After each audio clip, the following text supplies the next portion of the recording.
평화 계획은 죽은 것 같습니다. 트럼프 대통령이 이 계획이 전혀 최종 계획이 아니라고 확인하면서 유럽은 우크라이나와 함께하고 있습니다. 이 모든 일이 벌어지는 동안 미국 상원 고위의원들은 이 문서가 실제로 러시아 문서라고 공개적으로 폭로했습니다. 하지만 곧바로 국무부가 그 주장들을 즉각 철회하면서 행정부 내부의 혼란을 확인시켜 주었습니다. 하지만 이런 혼란이 바로 러시아가 어떤 형태의 평화도 거부하는 이유입니다. 모스크바는 원하는 것을 모두 얻을 수 있다고 믿습니다. 그래서 주요 러시아 정치인들이 이제 공개적으로 러시아는 미국이 제안하는 어떤 협상된 평화에도 관심이 없다고 말하고 있는 것입니다. 여기서 얻을 수 있는 교훈은 간단합니다. 서방이 약함을 보이는 한 블라디미르 푸틴은 그저 기다리며 우크라이나가 무너지기를 바랄 것입니다. 그럼 처음부터 시작하겠습니다. 첫 토요일 아침 도널드 트럼프 대통령이 이것이 최종 계획이 아니라고 밝혔습니다. 직접 들어보시죠.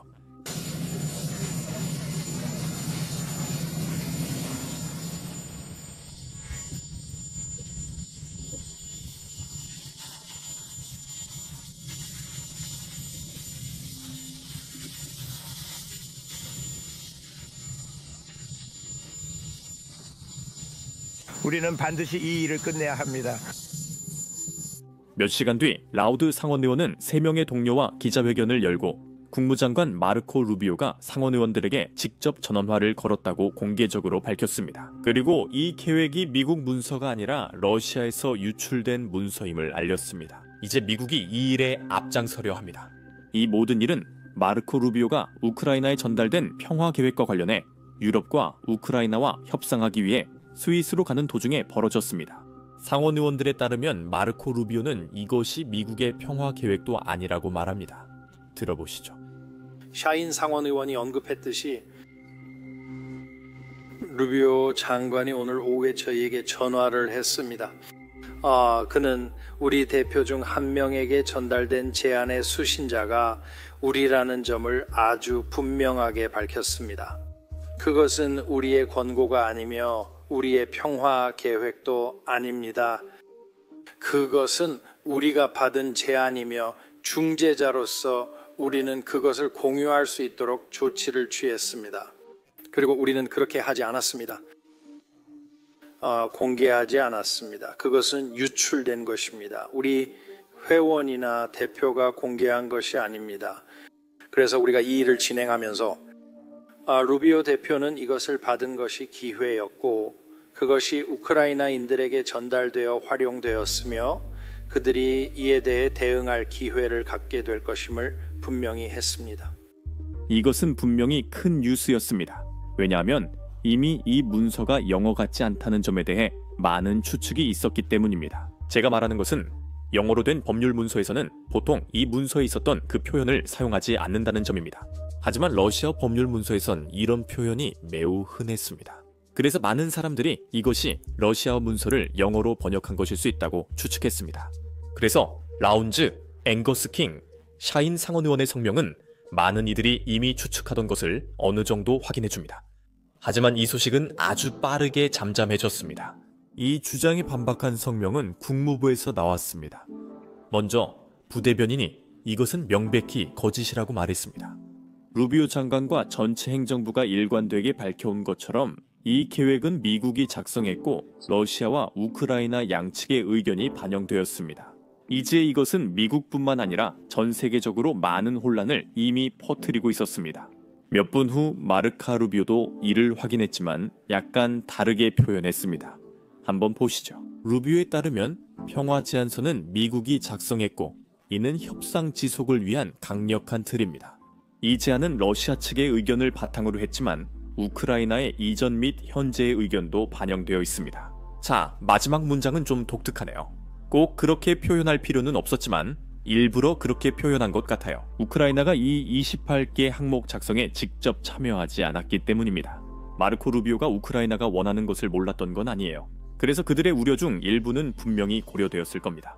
하지만 이는 주로 러시아가 쓴 문서였습니다. 그리고 우리는 이전 보도를 통해 이 사실을 알고 있습니다. 그 보도에 따르면 이 문서는 러시아 선정아 키릴 드미트로프가 미국에 있을 때 작성된 것으로 알려졌습니다. 러시아 측과 상의한 건 당연합니다. 이 문서는 함께 작성했기 때문입니다. 미국이 이 문서를 우크라이나에 보낸 것도 이를 뒷받침하는 사실입니다. 만약 우크라이나가 작성에 참여했다면 미국이 이 문서를 우크라이나에 보낼 필요가 없었을 겁니다. 결국 우크라이나가 이 내용에 동의하도록 강요하기 위해 보낸 것이죠. 이를 뒷받침하는 또 다른 예는 젤렌스키 대통령입니다. 그는 이틀 전 국민을 상대로 즉흥적인 야간 연설을 했습니다. 그는 국민들에게 존엄성과 동맹국 중 하나를 선택해야 한다고 했습니다. 모두가 그 의미를 알 수 있었습니다. 그가 언급한 것은 바로 미국이었습니다. 그래서 우크라이나의 우려가 이 문서의 일부 반영되었을 것이라고 확신하지만 우크라이나 자체는 포함되지 않았습니다. 이것이 협상이 진행되는 이유입니다. 지금 토요일 밤에 영상을 녹화하지만 업로드는 일요일 아침에 될 것 같습니다. 일요일 미국, 영국, 프랑스, 독일, 우크라이나가 스위스 제네바에서 회의 중입니다. 구체적으로 이 회의의 목표는 28개 항목을 조정해 우크라이나 국가 이익이 존중받도록 하는 것입니다. 게다가 평화협정에 서명한 후 러시아가 세 번째 침공을 하지 못하도록 하는 것도 목표입니다. 블라디미르 푸틴은 자신이 서명한 것을 존중하지 않는 인물로 알려져 있기 때문입니다. 이 모든 일이 벌어지는 사이 곳곳에서 혼란이 있지만 모두가 한 가지 중요한 점을 잊고 있습니다. 러시아는 협상에 관심이 없습니다. 그래서 우리가 우크라이나에게 더 많은 양보를 하라고 에너지를 낭비하고 있지만 러시아는 완전한 항복을 원한다고 아주 분명하게 말해왔습니다. 그 외엔 없습니다. 최근 한 러시아 정치인이 러시아가 평화협정을 받아들이지 않겠다고 공개적으로 밝혔습니다. 보세요. 러시아 국회의원들은 러시아가 어떤 평화협정도 지킬 의사가 없다는 것을 숨기려고조차 하지 않습니다. 러시아 국회의원 알렉세이 주랄로프는 미국이 제시한 계획을 러시아의 요구와 동일시하는 것은 이상한 일이라고 말했습니다. 미국이나 유럽연합이 제안한 합의는 지속적 평화로 이어지지 않습니다. 이 갈등은 오직 우리가 전장에서 명확하게 승리하고 우크라이나가 항복할 때만 완전히 그리고 결정적으로 해결될 수 있습니다. 이것이 바로 러시아군이 현재 매우 성공적으로 추진하고 있는 일입니다. 다른 결과는 대립을 잠시 미루는 것뿐입니다. 미국의 생각은 우크라이나를 러시아에 대한 억제 요인으로 남겨두는 것입니다. 설령 영토와 군사력이 줄어든다 해도 여전히 미국에 상당한 위협이 될 것이며 서부 국경을 따라 군사 주둔이 필요할 것입니다. 여러분은 제가 이렇게 말할 줄 몰랐겠지만 그는 정말 옳은 말을 했습니다. 이걸 설명하려고 제가 좋아하는 인용구 전 국무장관 조지 스톨츠의 말을 사용하겠습니다. 그는 레이건 대통령 시절 국무장관이었고 소련을 무너뜨린 미국의 외교 정책을 만드는데 큰 역할을 판단했습니다. 그래서 이 인용구가 이 상황에 잘 맞는 것입니다. 협상은 힘의 그림자가 협상 테이블에 드리워지지 않는다면 항복의 완곡한 표현일 뿐입니다. 즉, 협상이 시작되면 우크라이나는 사실상 힘이 없습니다. 왜냐하면 생각해보세요. 지금 우크라이나가 처한 상황을 생각해보세요. 미국이 우크라이나의 28개 조항 합의 서명을 압박한다는 보도를 본 적이 있습니다. 지금 저는 큰 주의를 드리고 싶은데 현재 언론에 나오는 일부 보도들은 가짜일 수도 있다는 점입니다. 진짜와 가짜를 구분할 수 없지만 러시아 선정학 키릴 드미트리에프는 가짜 뉴스 유포에 매우 적극적이었습니다. 미국이 우크라이나의 협상 서명을 압박하며 정보 제공 중단을 언급했다는 이 이야기가 사실인지는 알 수 없습니다. 하지만 논의를 위해서라고 가정해 봅시다. 알겠죠? 그 말은 우크라이나가 미국을 신뢰할 수 없는 파트너, 신뢰할 수 없는 동맹국으로 여기면서 협상에 들어가게 된다는 뜻입니다. 그게 러시아에게는 어떤 메시지를 주는 걸까요? 푸틴 입장에서는 미국의 지원이 끊기길 기다리고 미국과 우크라이나가 결별하길 기다리기만 하면 된다는 뜻입니다. 그렇게 되면 미국이 철수한 뒤 남베트남처럼 나라가 그냥 무너지는 상황이 올 수 있습니다. 반드시 그렇진 않지만 아마 푸틴이 원하는 시나리오일 겁니다. 푸틴은 협상에 응하지 않고 원하는 것 이하로는 절대 수용하지 않겠다는 뜻입니다. 푸틴이 협상에 들어가서 러시아에게 양보가 되는 무언가를 받아들이는 유일한 방법은 우리가 이 모든 계산법을 바꿔놓는 것뿐입니다. 그리고 제 생각에는 이것을 할 수 있는 방법은 두 가지뿐입니다. 한 가지 방법은 물론 미국이 더 신뢰할 수 있는 파트너가 되기 시작하는 것입니다. 미국 대통령이 러시아 추가 제재를 언급하지 않는 상황에 있어요. 그리고 다음 날에는 우크라이나가 미국이 제시한 합의를 받아들여야 한다고 말합니다. 만약 우리가 어떻게든 그런 상황에 도달할 수 있다면 그것은 우크라이나에게 매우 좋은 소식이 될 것입니다. 하지만 두 번째 방법도 있습니다. 유럽이 더 적극적으로 나설 수 있습니다. 유럽이 이미 많은 지원을 하고 있다는 것을 알고 있습니다. 올해는 EU와 유럽 국가들이 우크라이나에 지원하는 유일한 나라들입니다. 그들은 그 돈으로 미국 무기를 사고 있습니다. 유럽은 이를 확실히 하려면 더 지원해야 할 수도 있습니다. 우크라이나가 협상 테이블에서 어느 정도 힘을 가지고 협상에 임할 수 있는 위치에 있도록 말이죠. 그렇지 않으면 이런 평화 협상은 없고 우크라이나가 항복하지 않으면 러시아가 전쟁을 계속할 것입니다. 이제 추수감사절이 다가오고 있고 많은 사람들이 지금 벌어지는 일을 지켜보고 있는데 그들은 미국에 대해 그다지 만족하지 않을 겁니다. 그래서 여기서 저는 윈스턴 처칠의 명언을 하나 공유하고 싶습니다. 미국인들은 모든 방법을 시도한 뒤에야 올바른 일을 한다고 믿을 수 있습니다. 이제 저는 정말로 모든 일이 이렇게 진행되기를 바라고 있습니다. 미국이 벨라루스와 협상에 31명의 우크라이나 정치범을 석방한 점은 긍정적입니다. 그들의 반응도 매우 의미심장했습니다. 벨라루스 감옥에서 풀려난 18세 소녀의 영상입니다.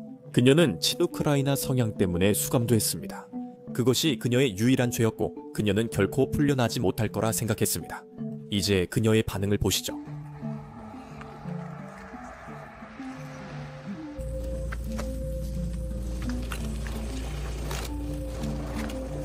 그 사람들이 당신을 어디로 데려가고 있었나요? 뭐라고 말하던가요? 아, 그건 긴 이야기예요. 우린 급할 거기 없으니까요. 믿기지가 않아요. 솔직히 저는 그들이 절 숲으로 데려간다고 생각했어요. 저를 쏠 줄 알았어요.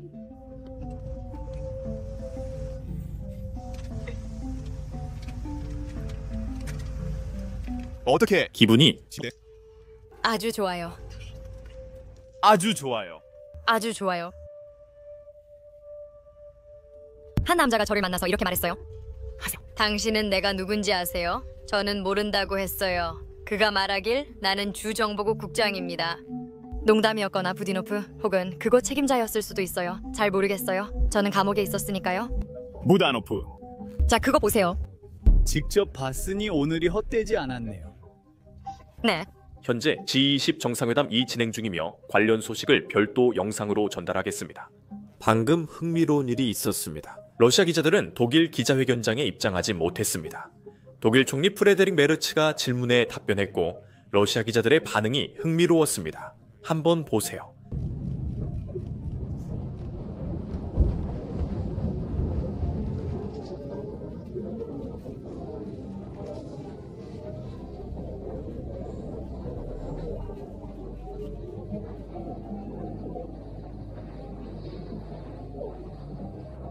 말씀은 여기까지입니다. 저는 샘이고 다음 영상에서 뵙겠습니다.